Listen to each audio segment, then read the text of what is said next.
لله رب العالمين والصلاة والسلام على رسوله الكريم أما بعد فأعوذ بالله من الشيطان الرجيم بسم الله الرحمن الرحيم إن كثيرا من الأحبار والرهبان لَيَأْكُلُونَ أَمْوَالَ النَّاسِ بِالْبَاطِلِ وَيَصُدُّونَ عَنْ سَبِيلِ اللَّهِ صدق اللہ العظیم۔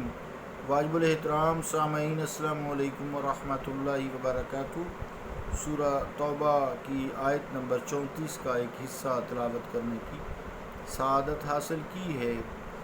اس آیت کا ترجمہ یوں ہے: بے شک اکثر پادری اور راہب کھاتے ہیں لوگوں کے مال ناجائز طریقہ سے اور روکتے ہیں لوگوں کو راہ الہی سے۔ اللہ کا قول سچا ہے جو بڑی ہی عظمت والا ہے۔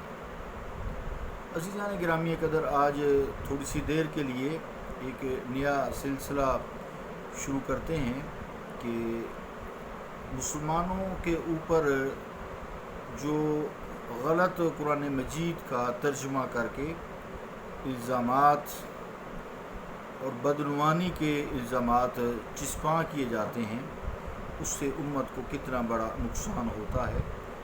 یہ بھی ہمارے لیے ضروری ہے، یہ باتیں ہیں تو یہ اختلافی ہیں لیکن ضروری ہیں ان کو سمجھنا، تاکہ انسان اپنے عقیدے کا مضبوط رہے، اس میں دین پر استقامت رہے اور اسے جو علم ہے وہ راسخ علم ہو۔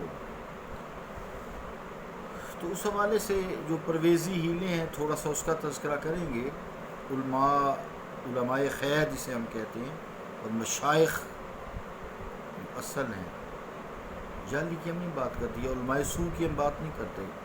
جب بھی میں بات کروں علماء کی، اس سے مراد علماء خیر ہوتے ہیں۔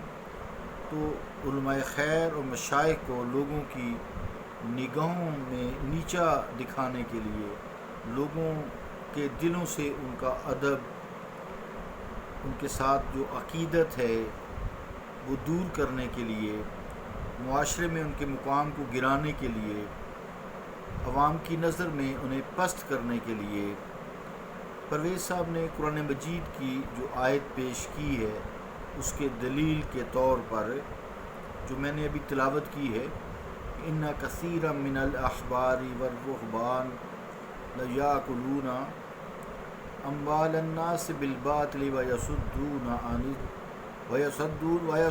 عن السبیل۔ میں دوبارہ پڑھتا ہوں: ان کثیرا من الاحبار والرہبان لیاکلون اموال الناس بالباطل ویصدون عن سبیل اللہ۔ یہ آیت جو میں نے پہلے تلاوت کی ہے یہ پیش کرتے ہیں اور اس کا ترجمہ اپنی مرضی سے کرتے ہیں اپنا مطلب نکالنے کے لیے۔ جو ترجمہ انہوں نے مطالب القرآن از غلام احمد پرویز جلد 2 پیج 221 مطبوعہ لاہور میں کیا ہے، وہ یوں کیا ہے کہ یونی کے الفاظ میں علماء و مشائخ کی اکثریت کا یہ عالم ہے کہ وہ لوگوں کا مال ناجائز طریقے سے کھاتے ہیں، بجائے اس کے کہ خدا کی طرف لے جانے والے راستہ پر چلائیں، الٹے ان کی راہ میں روک بن کر کھڑے ہو جاتے ہیں۔ جبکہ یہاں پادریوں کا اور راہبوں کا تعلق ہے، جو قرآن کریم میں احبار اور رہبان فرمایا ہے جمع میں۔ پہلی بات تو یہ عزیزان گرامی قدر، اس آیت کے جو مصداق ہیں وہ اہل کتاب یعنی یہود و نصارہ کے پادری ہیں، ان کے متعلق اللہ کریم نے مسلمانوں کو آگاہ کیا ہے۔ اس لیے شروع آیت میں یا ایھا الذین آمنو کہا ہے کہ اے ایمان والو، اور یہ آیت کے مصداق اہل کتاب کے پادری ہیں اور عبادت گزار ہیں۔ پھر ان میں سے بھی اکثر کا یہ حال ہے کہ گویا اللہ تعالیٰ نے ان میں بعض کو مستثنا قرار دیا ہے۔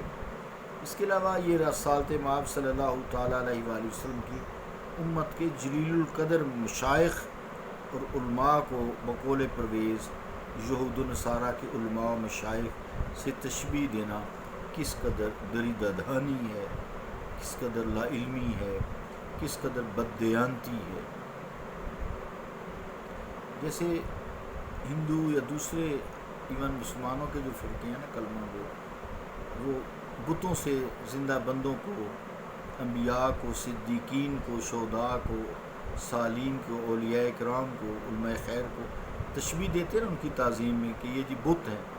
اسی طرح پرویز صاحب نے یہ ہلا کیا کہ جو مشائخ ہیں، علماء خیر ہیں، ان کو یہودی راہبوں کے ساتھ اور یہودی جو پادری ہیں اور عیسائی پادری اور راہبوں کے ساتھ تشبیہ دے کر برابر ٹھہرا دیا۔ کتنی بڑی زیادتی کی ہے۔ اگر انسان سوچے تو دیکھے کیا تاریخ میں ایسے کوئی واقعہ کا ثبوت ملتا ہے جس میں علماء خیر نے، علماء مشائخ نے جو پہلے گزر چکے ہیں، جن کی فہرست بہت طویل ہے، کسی نے بھی ناجائز طریقے سے کسی کا مال لوٹا ہو، انہوں نے کہیں کوئی ایسی کرپشن کی ہو؟ آپ لاہور میں دیکھیں حضرت علی حجویری رحمۃ اللہ علیہ کا، انہوں نے تو کوئی کچھ بھی نہیں کیا۔ داؤد طائی بہت پرانے چلے جائیں، ایرانی نژاد جو ہیں، حضرت داؤد طائی، ابو القاسم گرگانی، ذوالنون مصری رحمۃ اللہ علیہ، امام یوسف، امام شافعی، امام حنبل، کتنی لسٹ ہے، امام ابو حنیفہ رحمۃ اللہ علیہ، امام مالک، جتنے امام اوزائی، جتنے بھی امامین گزرے ہیں، امام ترمذی، امام بخاری، یہ سارے جتنے بھی بہت سارے، کیا کوئی ایک ایسا واقعہ بھی ہو کہ جنہوں نے دین کے نام پر لوگوں کو لوٹا ہو؟ کوئی ایک ایسا واقعہ بھی نہیں دکھا سکتے۔ بغداد میں دیکھیں سید عبد القادر جیلانی رحمۃ اللہ علیہ کو، خواجہ معین الدین چشتی اجمیری کو دیکھیں، خواجہ بہاؤالدین نقشبند کو دیکھیں، حضرت بہاؤالدین سہروردی ملتانی کو دیکھیں، جتنے بھی آپ اکابر مشائخ دیکھیں گے جو بیک وقت شیخ بھی تھے اور عالم بھی تھے۔ نہ تو کوئی ایسا عالم آج، فراڈیوں کی میں نہیں بات کرتا، نہ کوئی عالم آج ایسا ہے، نہ پہلے تھا، نہ ایسا ہوگا، کیونکہ عالم کی یہ شان ہی نہیں ہے کہ وہ دین فروشی کرے یا لوگوں کا مال ناجائز طریقے سے لوٹے اور لوگوں کو اللہ کے راستے سے ہٹا کر اپنے راستے کی طرف لگائے۔ ایسا کوئی نہیں ہے۔ سریحاً شرک کی جانب بھی قدم ہوتا ہے۔ اس لیے علم پڑھ کر، قرآن و حدیث پڑھ کر، تو ایسا تو کوئی شخص نہیں کر سکتا کہ جس کا اپنا ذریعہ معاش ہے۔ یہ سارے لوگ کام کرتے تھے نا۔ یہ دیکھیں سلسلہ نقش بند کے جو امیر ہیں سید امیر کلال کہتے ہیں مٹی کے برتن بنانے والوں، سید زادے ہیں، خاندان نبوت سے ہیں، یہ مٹی کے برتن بناتے تھے، اور سلسلہ نقش بند جو خفی ذکر کرتے ہیں یہ ان کے موجد ہیں۔ وہ بھی تو مٹی کے برتن بناتے تھے، آٹا گوندھ کے مٹی کا، تو کیا کمال اللہ کا قرب پایا۔ اسی طرح جتنے بھی مشائخ ہو گزرے ہیں یا ہیں، وہ اپنے اپنے بزنس کرتے ہیں، کاروبار کرتے ہیں، جابز بھی کرتے ہیں۔ جابز بھی وہ کرپشن والی نہیں کرتے، چاہے وہ کسی بھی محکمے میں ہو، پاکستانی محکمے میں، پوری دنیا میں جو پھیلے ہوئے ہیں۔ تو اس لیے پاکستان کا خصوصی طور سے نام دیا کہ یہاں بڑے بڑے نیک لوگ بھی ہیں جو بدعنوانوں کے ساتھ ساتھ سارے ہی چلتے ہیں نا، آٹے کے ساتھ گھن بھی ساتھ ہی ساتھ چلتا ہے، گولی ڈالنی پڑتی ہے، گولی ڈالنی پڑتی ہے تاکہ چیزیں پیدا ہی نہ ہوں۔ تو عزیزان گرامی قدر، کسی نے کوئی کسی کا نہیں مال لوٹا یا اپنی پیری فقیری چمکانے کے لیے کوئی ایسا کام کیا، نہیں۔ جو آج کل کے بعض جعلی اور جاہل پیر ہیں، انہوں نے دین کو بظاہر آتا دین انہیں کوئی نہیں ہے، وہ تو دیکھ کے قرآن بھی نہیں پڑھ سکتے، انہوں نے پیری فقیری کو بطور انڈسٹری بات بنایا ہوا ہے۔ وہ اس کی ہم نہیں بات کرتے۔ ہم اس کی بات کرتے ہیں جنہیں قرآن مجید نے عالم کہا ہے، انما یخشی اللہ من عبادہ العلماء، کہ عالم ہی اللہ سے ڈرتے ہیں، ان کے دل میں اللہ تعالیٰ کا خوف ہوتا ہے، کوئی ایسا ناجائز کام نہیں کرتے، وہ عالم ہے۔